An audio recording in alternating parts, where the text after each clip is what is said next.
Hello guys, അപ്പം എന്നത്തെയും പോലെ നമ്മൾ ഇന്ന് പോകുന്നത് ഫുഡ് കഴിക്കാനല്ല. പകരം നമ്മൾ ഇന്ന് പോകുന്നത് ഒരു ഉദ്യാനത്തിലേക്കാണ്. ഒരു ദേശീയ അല്ല, ചെറിയൊരു ഉദ്യാനത്തിലേക്കാണ്. അപ്പം നമ്മളെ ചേവരമ്പലത്തുള്ള വെറൈറ്റി എന്ന് പറയുന്ന പ്ലാന്റ് നഴ്സറിയിലേക്കാണ് നമ്മൾ ഇന്ന് പോകുന്നത്. അവിടെ എത്തുമ്പം തന്നെ നമുക്ക് കണ്ണഞ്ചും. കാരണം അത്രയും വെറൈറ്റി ചെടികളും ഇപ്പോൾ ഒന്നാമത് ഈ പൂക്കളൊക്കെ ഉണ്ടാകുന്ന സീസണാണെന്ന് തോന്നുന്നു. അതുകൊണ്ട് തന്നെ എല്ലാ ചെടികളും അത്യാവശ്യം നന്നായിട്ട്, പ്രത്യേകിച്ച് ഈ ബോഗൺ വില്ലാസ്, പല കളറുള്ള പല വെറൈറ്റി ബോഗൺ വില്ലാസ് അവിടെ ഉണ്ട്. സത്യം പറഞ്ഞാൽ ആ ബോഗൺ വില്ലാസ് കണ്ടാണ് നമ്മൾ അവിടെ ഇറങ്ങിയത് തന്നെ. കാരണം അത്രയും ഭംഗിയിലായിരുന്നു അത് അറേഞ്ച് ചെയ്ത് വെച്ചിരിക്കുന്നത്.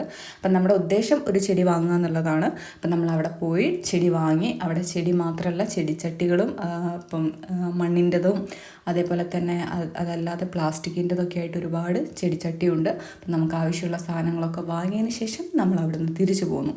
ഈ ബോഗൺ വില്ലാസ് സത്യം പറഞ്ഞാൽ നമുക്ക് ഒരു സീസണൽ പ്ലാന്റ് ആണ്. സത്യം പറഞ്ഞാൽ ചില സമയത്തേ അത് പൂക്കുള്ളൂ. പക്ഷെ അത് പൂത്ത് കഴിഞ്ഞാൽ നമുക്ക് അത്രയും കണ്ണെടുക്കാൻ തോന്നില്ല.